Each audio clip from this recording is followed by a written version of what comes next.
Hello and welcome everyone. Thank you so much for joining us tonight. Tonight on the East Coast, I should say, afternoon on the West Coast, and from wherever you're joining from. I'm Christina Lowry. I'm the CEO of Girl Rising. Girl Rising is a nonprofit whose mission is to change the way the world values girls and advance girls' right to a quality education.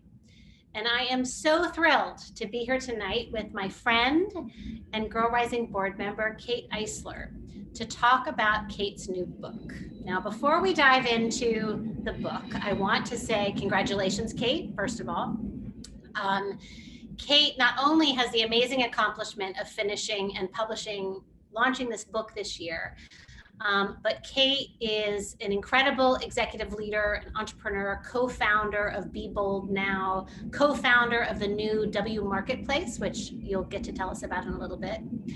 And a few more fun facts. Kate is a former barrel racer, a former owner and operator of a raft company in Colorado, a marathoner, and as I said, she's the author of a new memoir, a remarkable story of adventure, family, and career success that defied all expectations. Kate, so glad you're here. So lovely to chat with you. And I'd love to start with that subtitle of your book, how you defied expectations. When you reflect on your younger life, you write in the book that you were naive. What do you think it was about your younger, naive self that gave you the courage to not just enter a career that, as you said before, you didn't really have the right ingredients necessarily for, and yet you entered it, and time again, and this is what the book shows, you dove into what was in front of you and made it work. What do you think? How do you describe those qualities of you as a younger person? Well, first of all, thank you for having me. I'm so excited to be here because this, Girl Rising is an organization that is near and dear to my heart because we share that passion for girls and women and supporting them around the world. So I'm thrilled to have the opportunity. And second of all, I'm so excited you said marathon runner because people will all think I'm super tall with long legs. Which I can attest. I just want to say that that's exciting. So great introduction. So, but it's a really interesting thing. The book title and the subtitle were, you hear about this and you're coached all through school to do that last. And it truly came much later than the book. I mean, probably 3 or 4 months after the manuscript was finished is when the title came. There was some working titles, but when I think about how I started my career, I didn't have the ingredients. I did not have a college education. I didn't have a network. I didn't have the financial backing. And I had people who depended on me, children, a husband. And so I had none of the right goal, or really I had none of the right ingredients. I had the goal and I had the ambition. And so I am one of those people who have always said, why not me? And I had a harder time living with what if I don't try it than if I did? And that's really what propelled me forward. What if I don't do this? And I think that you summoned that clearly in the book so many times. Everybody who's watching, I encourage you to go out and buy this book or listen to it. The number of times that you had to kind of invent yourself or figure it out, I would say, figure it out with no prior knowledge of that space or nobody that had come before, I think is really interesting. Nobody that that had come before. And one of the areas I really loved reading about was the start of your work in the Middle East. Mhm. Not only was this the first time that you were living in a foreign country, but and not only was it a critical time for Microsoft where you then worked, but as a woman in the business world, it was not a normal. It was not a normal place to be. And your description of being the sole woman at the table in many of those meetings. Can you tell everybody what that was like and how you again sort of summoned your courage to perform and to do what you had to do? So when I first went to Dubai, my husband and I went together for what felt like a minute to look for houses and kind of, it's a long way and we were still jet lagged and all of those things. But when I got on the plane after I'd taken the job to go and start work, it was the first time I had been out of the US on my own ever. And so that was a little daunting as well. I was sort of like, oh, here we go. And, I was in the situation oftentimes in the country. A couple of things happened when I first got there. I felt like I I needed to show up and perform, which I think is something that women feel like all the time. And I know that men feel like that, but we feel like there's very little room to back up. And I, thought, ooh, I need to show up and I need to make it happen and not back away from this. And it was terrifying at times. And I made mistakes. I think that oftentimes we think that people who are successful never make mistakes. I did. I did, and I said the wrong thing, and I had to really learn to be an observer, not only of what was happening in the business, but culturally what was happening, and so that I understood how best to engage, and that is really what it was, how best to engage with that culture in that circumstance, because it was quite a long time ago. Arrived in Dubai in 1993. And so it was definitely it was not Vegas. It was not, there were definitely, the infrastructure wasn't there. It was just after the first Gulf War, like a year after the first Gulf War. And so, I felt more compelled to move forward than to stand still because I didn't know what would happen. And I also had the advantage of understanding that relationships were everything. And I happened to have a relationship with a senior leader at Microsoft who introduced me in a very important meeting and became that ally. And I never underestimate that because that set the tone for my success there. And it was because I had taken the time to build the relationship and ask for help. There's so many things that you just mentioned there that I want to dig into. So I'm going to go one by one. Okay. The first is you mentioned that you made mistakes. I think that we all know, everybody tells us you learn the most from your mistakes. It's the first thing that's asked on college essays, on job interviews. And yet it really isn't fun to fail, right? Failing, you let yourself down, you let the people around you down, you let people you really love and you want their respect down. So one of the things I found really interesting in your book was how you recovered from those mistakes, how you put them in perspective. I'd love for you to share a little bit about that because I think it's something that really can, when you perseverate on your mistakes, we all can bring ourselves or others down, because you talk about it also as a manager, and how to, it's okay, everybody makes mistakes, and how you move on. So how have you handled that? How did you summon to move beyond your mistakes? I had a couple of very good role models, but I also knew that kind of that wallowing in, I could have done it better, I should have done it better. There's no action there. There's absolutely no action. And I I was like, I can feel terrible and I can rerun and wish I had done and I had said and I hadn't done or hadn't said. It's not going to change anything.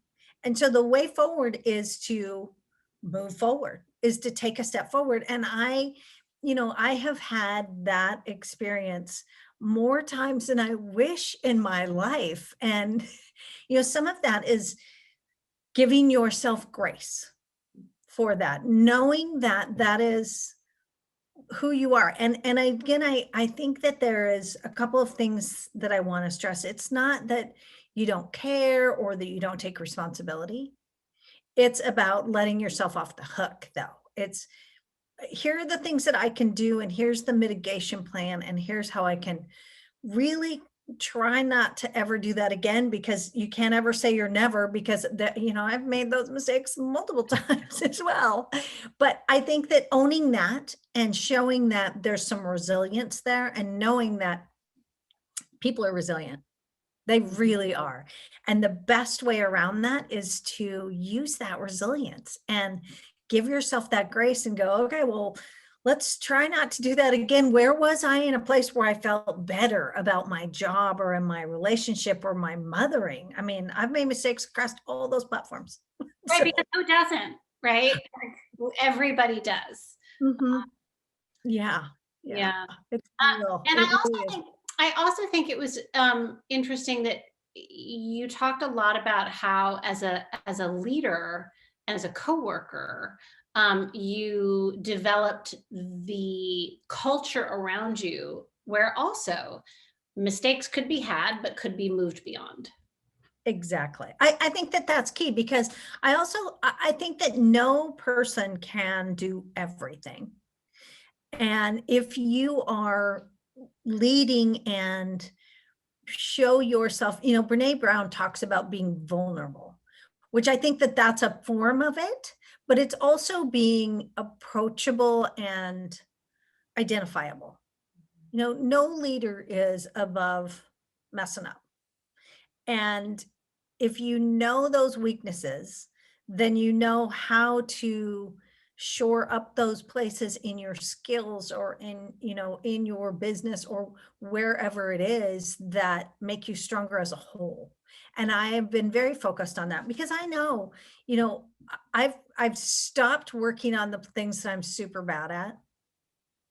Instead, I find people who are really good at that to come along with. And I think that that's part of it. I like the team. I like come on. I definitely don't have that skill, but you do.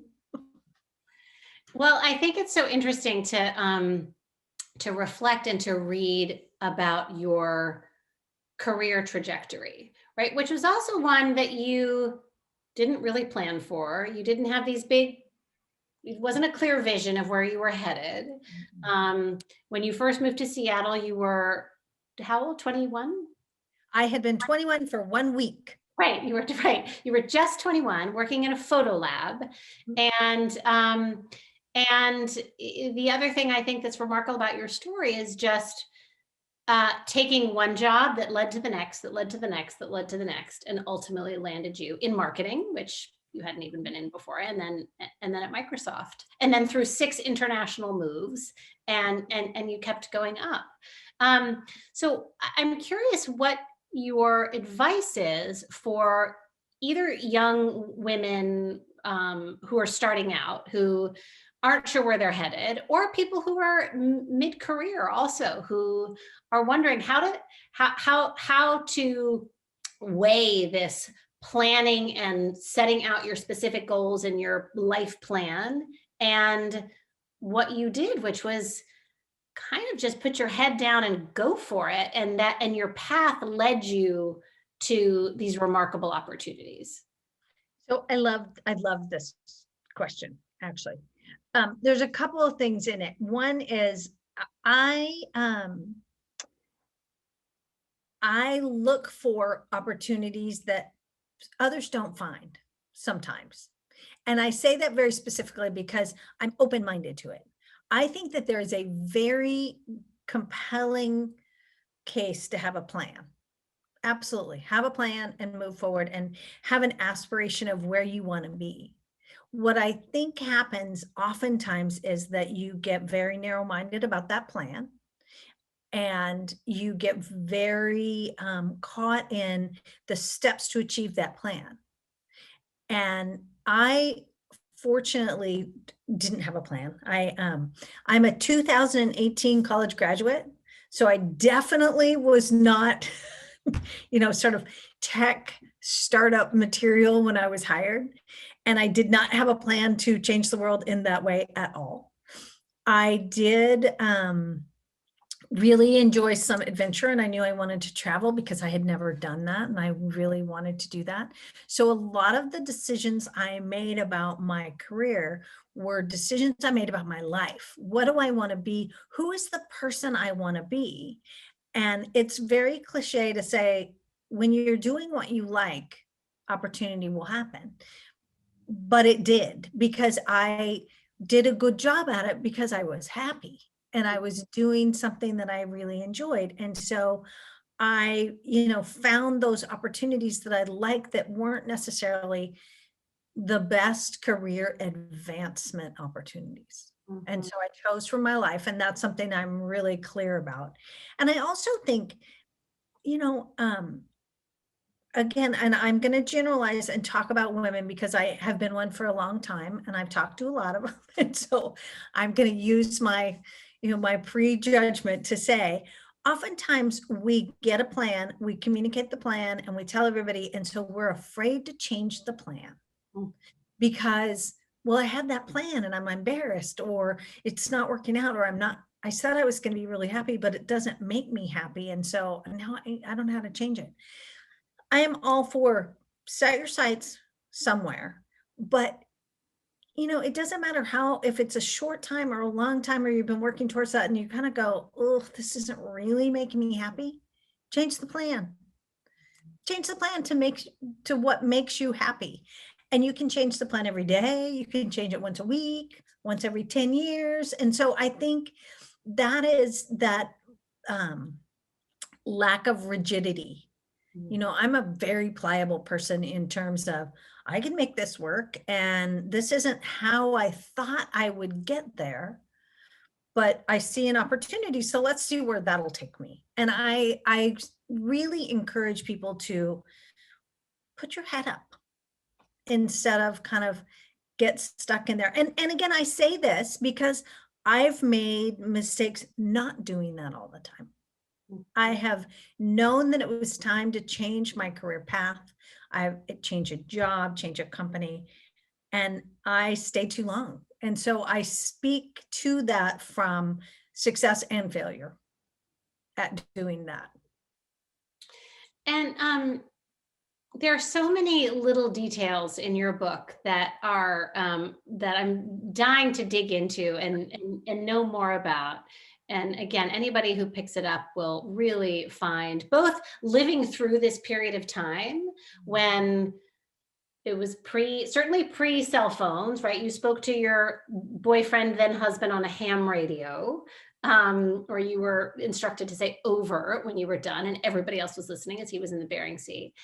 To the, having being asked by people who were bringing back 7 babies who were going to be adopted, and just asking you as a nice looking couple to hold one all the way back from Bangkok, to getting lost trying to go to the souk in your car.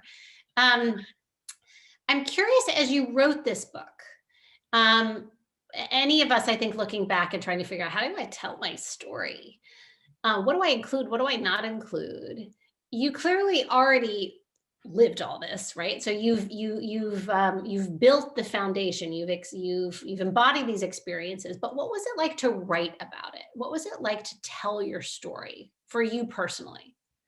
So it was a really interesting journey. And writing a book was never on my bucket list. It wasn't something that I planned to ever do. It's just not something. I left Microsoft for the second time, and it was one of those times where I should have done it a few years before. And I had a really hard time. My self-esteem was really terrible, and I was just at an all-time low. And so I started to write about, things that I had done sort of in my life. And what happened was I did it, and it was very cathartic because I realized, oh my gosh, maybe I wasn't that bad. And, maybe this is fun, and maybe this is sort of interesting. And so to write it was really lifting and healing for me to kind of go through that, because I really find, I have felt all of my life like, I wish I had that qualification. Or when people talk about their college experiences, I kind of go, well, not my experience, not my, and I've always felt bad about that. And so as I wrote this, I thought, wait a minute, you know, uh, maybe there's some things to share that are different things. And I really enjoyed writing it. It was fun, and it was fast, and I, was pretty far along before I said, okay, somebody needs to read this. And I have my counsel of, around me that are women, and they're my counsel that I allowed to sort of go, okay, here you go, read it. And interestingly enough, I offered to have my children read it, and two did Uh, initially, one did not. And it was a very interesting thing. And my husband did, and I was about to say, did your husband read it? he did. He did. And I think that that's also, I really candidly will share. There are parts in the book that I talk very openly about our marriage, because, we have had a very colorful life. We have been married for almost 35 years. And if anyone has been married for any length of time knows that I'm sure it's brilliant every day to be married. And I talk really openly, and he read, sort of chapter by chapter, and said a couple of times, are we going to include this in the book? And I said, yeah, because it was a big deal, and it's my story. That's what we're talking about, is real life emotion and actions that happen. And he was good with it. And so it was very affirming. And the fact is that I felt really good about writing it, because I could look back and go, oh, this has been really fun. So it's good. And you in your life and career, it's not only been being the incredible leader that you were, and as you grew in your responsibility at Microsoft, but a mother, and a wife, and a gender equality advocate. How did you balance those? Because you had an incredibly demanding job as well. Not well all the time.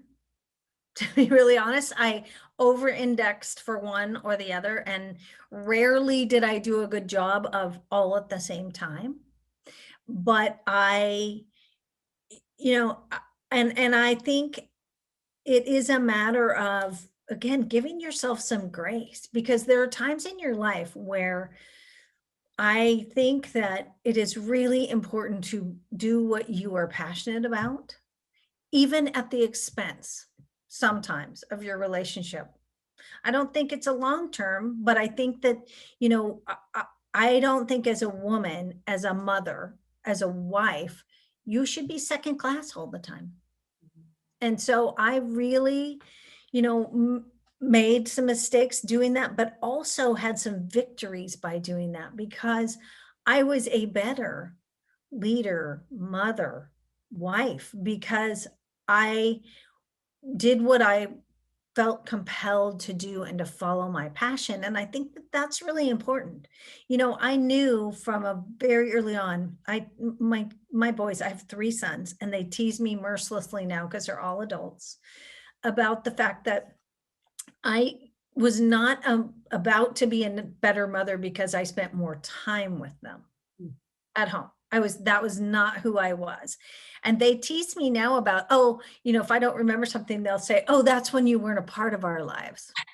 Like, well, I was always a part of your life, because I didn't do, the school pickups and drop-offs, and I wasn't familiar with that community, and I didn't really know because I followed my professional ambitions. And granted, I negotiated that, which was sometimes the hardest part of negotiation that I did, was having the conversation with my partner, my husband, that I wanted to do that. That is a very scary thing. Sometimes it's much easier to talk to people you don't know very well. And sitting down and saying, what are the ramifications? And here's what I want to do. And so, to make that leap and to follow those passions at different times, it was important, and it made me a better person. And there are so many descriptions of your work, beginning in your job in the Middle East and then throughout your other career moves, but particularly that section of Middle East and in your work in Africa, in which you were the only woman in the room, at the meeting table, in the decision, at the decision table. Mhm.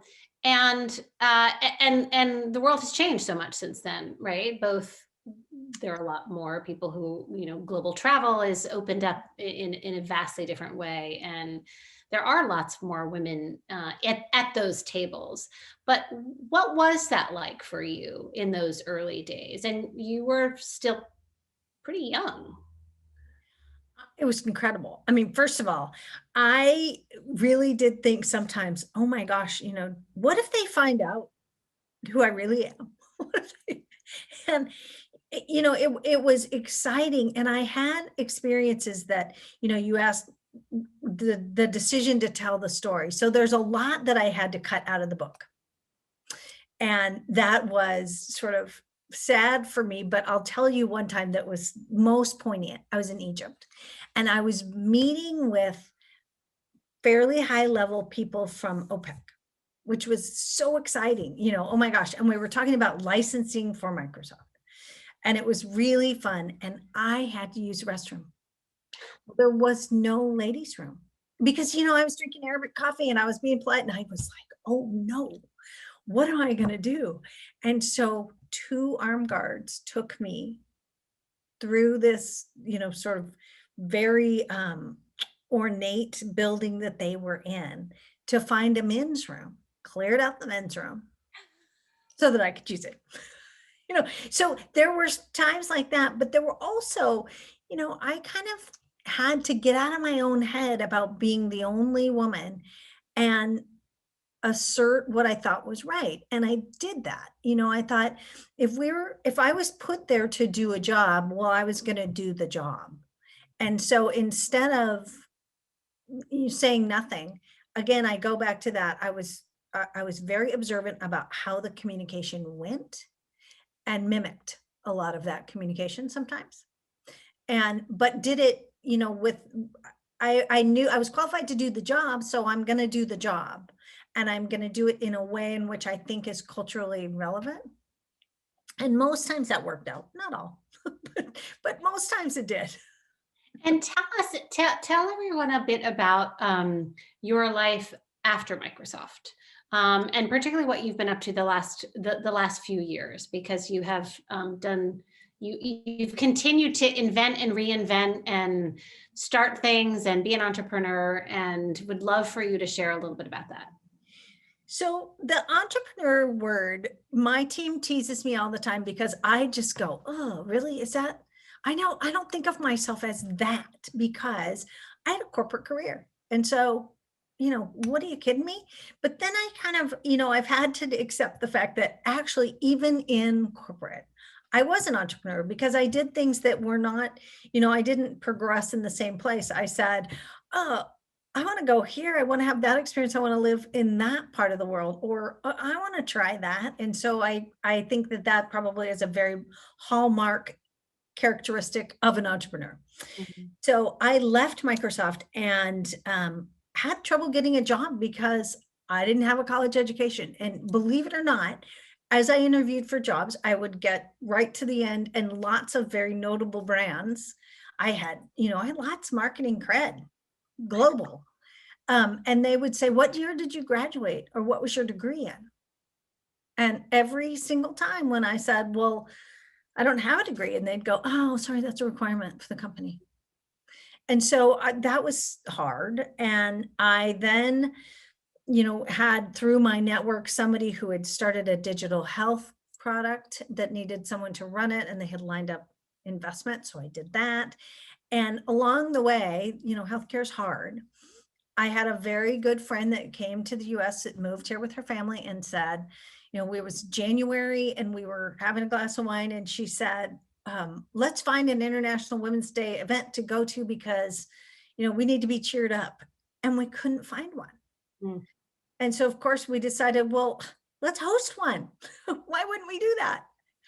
And so we did, and we put together a panel. And I will fast forward to say, for the last 6 years, we have hosted International Women's Day, and we formed a nonprofit, and we had over 500 people in the Seattle Symphony Hall.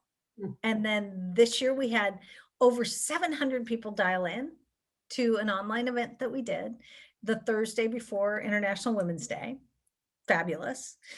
But again, that led to a really interesting event after 2020. So we had our event about 3 days before everyone's lockdown order happened. And International Women's Day, for us, we celebrate women and we acknowledge the contributions they make. And during that time, as we started to see the impact on women and the horrible, economic impact, I just thought we have to do something, somewhere.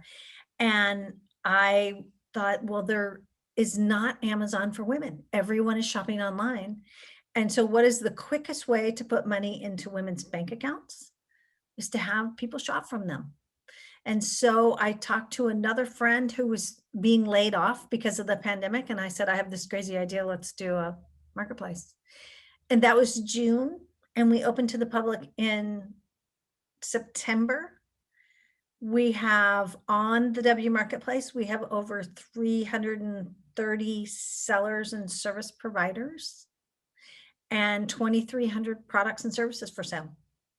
Crazy. Amazing. And so where do people find that, just to make sure everybody, if they want to shop at thewmarketplace.com. And it really is, what we've found is, again, that passion for supporting women, because women make up 13 million businesses in the US. There are businesses that are attorneys and designers, and they sell chocolate and they sell wine and they sell all you name it. And we have a variety, and always more every day. It's so exciting because it becomes an ecosystem. We make 85% of the purchasing decisions as women. So let's support one another. Yeah, what a great idea. Everybody definitely go there and shop there. So we have a question here, Kate. I have a question from the audience here. Mm-hmm. Now that you have a college degree, do you seek to find ways to open doors to those without college degrees yet? Like you, who bring multitudes of life experience to the table? And do you see this as a vital part of creating truly equitable hiring ecosystems? Absolutely. So interestingly enough, I find that, I've sort of poked at many corporations that I know and work with and people, and asked them to explain to me exactly what that 4-year degree denotes these days. Because it's not broad information or exposure, because we live in a very exposed world, and we can get information anywhere. There's technical things that I think you have to do, but other than that, I don't believe. I think what you bring to the table, I brought an attitude of, I found something at Microsoft when I joined that they were looking for, which was passion, ambition, and willingness to work hard. That to me is way more important than your college degree. As you know, I just think there's more to people than a piece of paper. And my team right now is a variety. I think it's really fun. I have a variety of people at a variety of stages in their careers and lives. I have people that are going back into the workforce, people who are starting out, just trying to figure out what to do. I have people in the middle. It's it's great. And I think it's about what they bring to the table, not the degree that they have. Great, thank you. I have another question here. Who were some of your role models when you were younger, and who are some of your role models now? So interestingly, and I talk a little bit in the book about a couple of them that I had experience role models with, because I was not, I was so not very astute at who I should be looking at for successful women. But I worked as a receptionist at a job early on in my career. And there were executives that were all men and one woman. And I really, for the first time, kind of got exposed to a fantastic woman who, did all of the cultural things right and was just a different presence. I also have worked for women who taught me a lot about what I didn't want to be as a leader. And I think that's just as important. Those are people that I didn't want to be. Now in my career, there are so many people I just am in awe of. And so one of the ones that I am really in awe of, just sort of her contributions and what she's done, is Gloria Feld. I don't know if you know her. She was the past CEO of Planned Parenthood, and just her tenacity and the way she has operated, I am completely enamored with her. There is Donna Orinder, and I don't know if you know her. She's the past CEO of the WNBA, and she's the current CEO and founder of Generation W, which is a giant organization that works for girls. And so my passions are pretty targeted right now. And the women I look at are really in the field of opening spaces. There are some others that are doing amazing business, but to me, I am fortunate enough to get up every day and work for what I believe in. And I know that's a gift. And it's been, it's taken a long time in my career to kind of bring that to the forefront. But today I get to work with amazing women every single day. And one of the things I loved about your book is you point to so many people who planted important seeds for you. Certainly not all women, and you seem to look for um, find mentors in all kinds of different people, very unexpected people who come in unexpected, packages and ways of being in the world. And I think that's also something that's so important as any of us, no matter where you are in your career or your life, are marching along, that you will, and I think you say this someplace in the book, that you will encounter people that you don't know where that connection will take you or what they may have to teach you. That's right. That's exactly right. And I think that your point is, one of the things is could be peers. They could be people that are younger but doing amazing things. There are lots of those in my life now, especially now, that I look across and I think, oh, that is fabulous. I want to know that person. And the other thing, again, I have always been willing to reach out and say, hey, can I talk to you? At all stages and at all times. And rarely have I had people say no. People are always willing to have a discussion with you, because it's the way people are wired.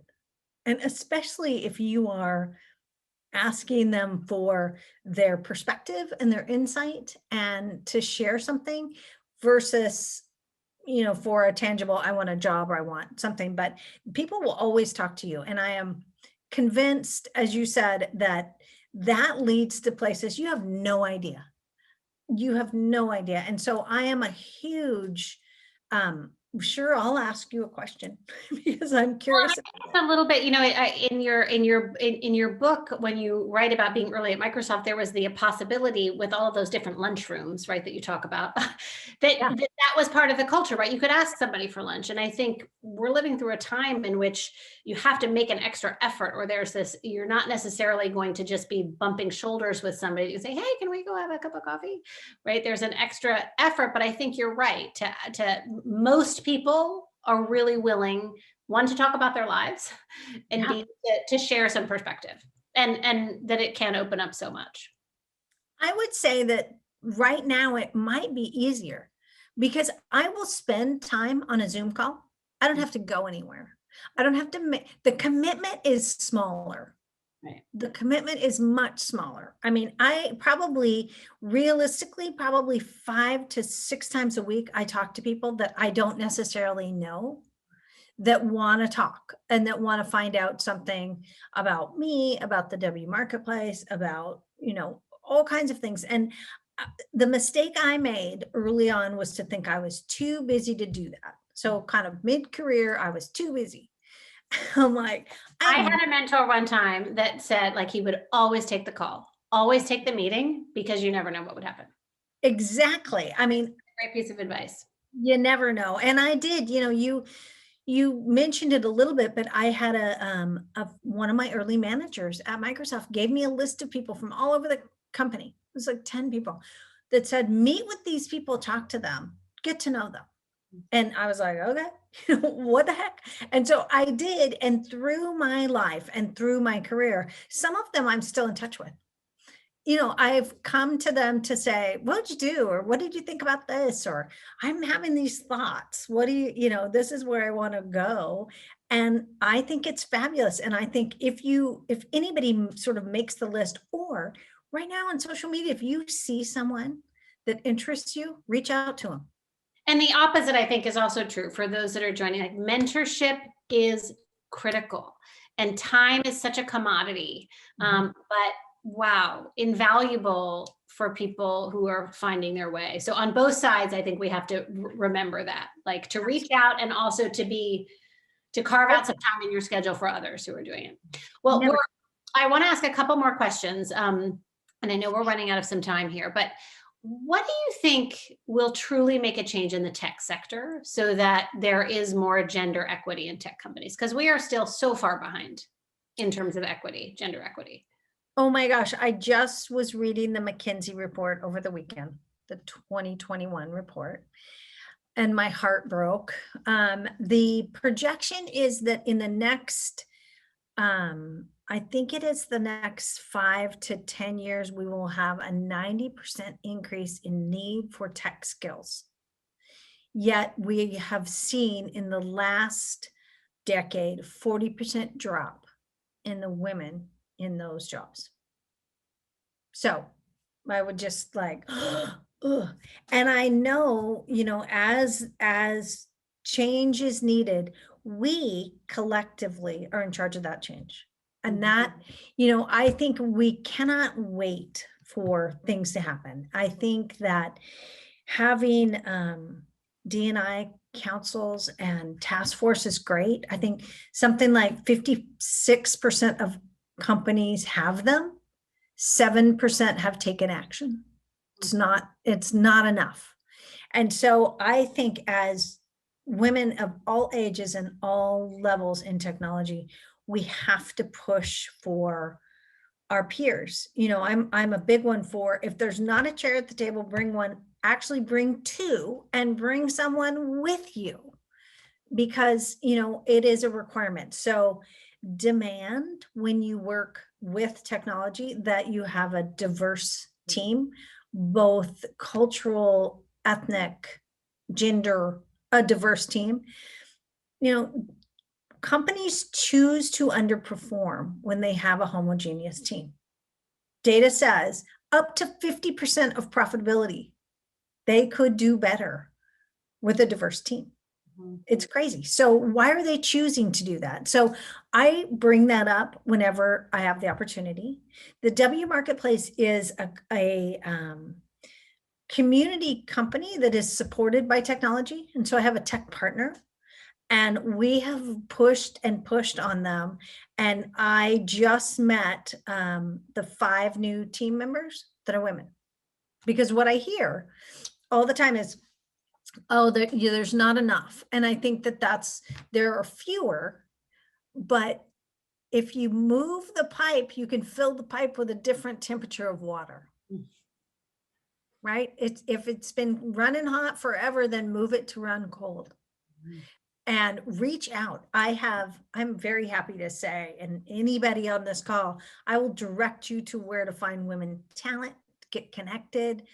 I think I am a huge proponent of it. I speak about it a lot, and I connect anyone possible. I have lots of sources depending on what you need. And what you just said about, the estimates for the growth of careers in tech, and recently, I think John Kerry was talking about the emerging green economy, and the changes that are coming are going to be the biggest since the Industrial Revolution, and we cannot let girls and women be left behind of that kind of change. So what advice, you too lived through a rapidly changing world, right? Tech was absolutely reordering how our lives worked. And you said that the experiences you changed, like decisions were made every minute, every day was a new thing. What is your advice what is your parting advice for this time that we're all living through, for young women who are starting out, for women who may be mid-career or changing, to be ready to adapt? Don't self-select out. I think that we decide oftentimes that you don't have the right ingredients as we started. I don't have, I have people that depend on me. I have children, I have a family, I have, caregiving responsibilities. I have, I have to pursue this because it's my income. I have to, all of those things that are scary. I think you've got to be ready to have tough conversations. I don't have any illusion, I didn't decide one day to, talk my husband into quitting his job, and it happened. That's not how it happened. It took a minute. But I had to kind of get ready to express what I wanted and weigh out that ambition.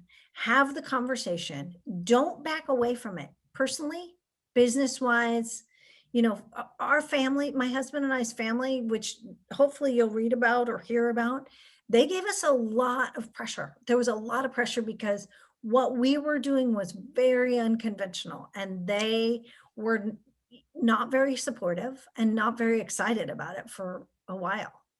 But, we did it, and we showed that you could do it. And I by no means want you to take away that it was easy, but it was worth it. I absolutely want you to take away it was worth it, because What do you, I'm just going to interrupt you for a second, because recently companies like Google have come under fire when women are standing up and have done this in the tech field.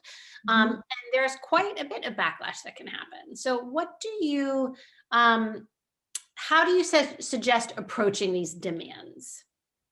so I go back to, it is about paying attention to what is successful, right? And it is, how do you, and I kind of go demands. I expressed what I wanted, and I found ways to build relationships and to get my point out of what I wanted. And that is very different than, I'm going to do this. The motivation for me moving the first time was a man I worked with got promoted and moved to Paris. And I thought, if he can do that, I can do that. And so I went to work trying to figure out how to do that, which was start talking to people about, oh, I think I could do that, or that's really easy. And when I had opportunity to meet with people who had sort of those experiences or were coming into town, I made a point to reach out to them and say, do you have, half an hour to talk to me? And I learned, and because then it becomes oh yeah, we know somebody who wants a job like that.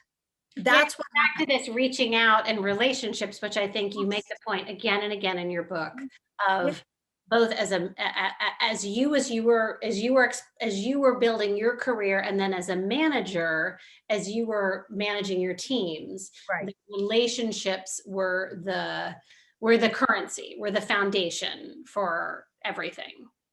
Yeah, and again, I don't want to misrepresent that there isn't a huge pushback on it, because there are times which you've read that I didn't get positions or jobs. And a lot of that had, a good bit of that had to do with either my age or my gender, a lot of that. So I don't want to misrepresent that, that will solve all. But I also am fairly tenacious or hard-headed, however you want to look at it, and don't give up very easy. Which I'm not I one do to be know, discouraged. and it's a wonderful, it is, you are a wonderful role model in that way. And I really encourage everybody who's on this call to go out and buy Kate's book. And you also will be inspired by her tenacity, and really enjoy reading about your circuitous at times career, and then your incredible meteoric rise in the changing world that you lived through. And it's also a really fun read, I have to say, and to see how you balanced all of these different things. So Kate, thank you so much for being with us. Thanks for the discussion. Thanks for writing this book. I think you are a true girl rising, and so it's really wonderful to get to share your story here with our community. And thank you all for joining us tonight. Our work is about breaking down the barriers that girls and women face around the world, and breaking down the barriers for girls' access to education and opportunity, in order for girls to be pursuing their highest aspirations. And I really believe I talk about the stories we tell as the stories of ordinary, extraordinary people. And Kate, I put you in that bucket proudly as an ordinary, extraordinary human being. I hope everybody here will also join us for some upcoming events. We have an Earth Day event on April 29th. And you can support our work in this movement by learning about these issues. We have a lot of information on our website by talking about them in your homes, with your friends, with your colleagues, sharing our material on social media, and supporting our work. We're currently working in over 11 countries with many, many partners that work with adolescent girls and, importantly, boys. This is not a discussion that is just for girls and women. So Kate, congratulations again on your book, and thank you so much for joining us. Thank you so much.